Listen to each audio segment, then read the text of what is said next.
আমাদের জীবনে অনেক সময় এমন কিছু ঘটে যা আমরা মেনে নিতে পারি না। কখনো প্রিয়জন হারানো, কখনো বড় কোনো ক্ষতি। আমরা প্রশ্ন করি, কেন এমন হলো? কিন্তু আপনি কি জানেন, মহান আল্লাহর পরিকল্পনার 1% আমাদের বোঝার ক্ষমতা নেই? আজ আমরা জানব মুসা আলাইহি সালাম ও খিজির আলাইহি সালামের সেই অবিস্মরণীয় সফর, যা আমাদের শেখাবে সবরের প্রকৃত অর্থ এবং আল্লাহর হিকমতের গভীরতা। স্বাগতম আল্লাহ কি বলেছেন চ্যানেলে। আজ আমাদের চতুর্থ পর্ব। একবার বনি ইসরায়েলের এক সভায় মুসা আলাইহি সালামকে প্রশ্ন করা হলো, পৃথিবীতে সবথেকে বড় জ্ঞানীকে? মুসা আলাইহি সালাম বিনীতভাবে উত্তর দিলেন, আমি। কিন্তু আল্লাহ চাইলেন তাকে শেখাতে যে আল্লাহর জ্ঞানের কোনো সীমা নেই। আল্লাহ ওহী পাঠালেন, 2 সমুদ্রের মিলনস্থলে আমার এক বান্দা আছে, যে তোমার চেয়েও বেশি জ্ঞান রাখে। মুসা আলাইহি সালাম সেই অজানার সন্ধানে বেরিয়ে পড়লেন। মাজমাউল বাহরাইন বা 2 সমুদ্রের মিলনস্থলে মুসা আলাইহি সালাম খুঁজে পেলেন খিজির আলাইহি সালামকে। মুসা আলাইহি সালাম তার শিষ্য হতে চাইলেন।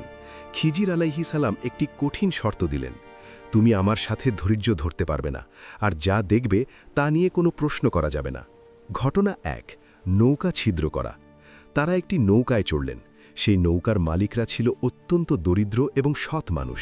হঠাৎ খিজির আলাইহি সালাম নৌকার একটি তক্তা তুলে ফেললেন। মুসা আলাইহি সালাম স্তম্ভিত হয়ে বললেন, আপনি কি আরোহীদের ডুবিয়ে দিতে চান? খিজির আলাইহি সালাম মনে করিয়ে দিলেন, আমি কি বলিনি তুমি ধৈর্য ধরতে পারবে না? ঘটনা 2, বালক হত্যা। তারা যখন উপকূলে নামলেন, খিজির আলাইহি সালাম একটি কিশোর ছেলেকে হত্যা করলেন। মুসা আলাইহি সালাম এবার প্রচণ্ড রাগান্বিত হয়ে বললেন, একটি নিষ্পাপ প্রাণকে আপনি কেন সংহার করলেন? খিজির আলাইহি সালাম পুনরায় শান্ত কণ্ঠে শর্তের কথা মনে করিয়ে দিলেন। ঘটনা 3, দেয়াল মেরামত। তারা এক জনপদে পৌঁছলেন যেখানে মানুষ ছিল অত্যন্ত কৃপণ। তারা ক্ষুধার্ত মুসা ও খিজিরকে খাবারও দিল না। সেখানে একটি দেয়াল ভেঙে পড়ছিল। খিজির আলাইহি সালাম কোনো পারিশ্রমিক ছাড়াই সেটি মেরামত করে দিলেন। মুসা আলাইহি সালাম বললেন, আপনি চাইলে তো এর বিনিময়ে মজুরি নিতে পারতেন। রহস্যের উন্মোচন। বিদায়ের সময় খিজির আলাইহি সালাম রহস্য খুলে বললেন। নৌকা।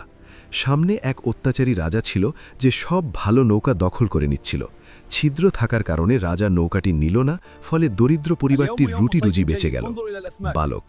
ছেলেটি বড় হয়ে অবাধ্য ও কাফির হতো, যা তার ইমানদার বাবা মায়ের জন্য কষ্টের কারণ হতো। আল্লাহ তাদের এর পরিবর্তে এক নেককার সন্তান দেবেন। দেয়াল। এর নিচে 2 এতিম শিশুর গুপ্তধন ছিল।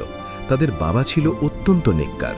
দেয়ালটি এখন না গড়লে গুপ্তধন অন্যরা নিয়ে যেত। আল্লাহ চাইলেন তারা বড় হয়ে এটি নিজে বের করুক।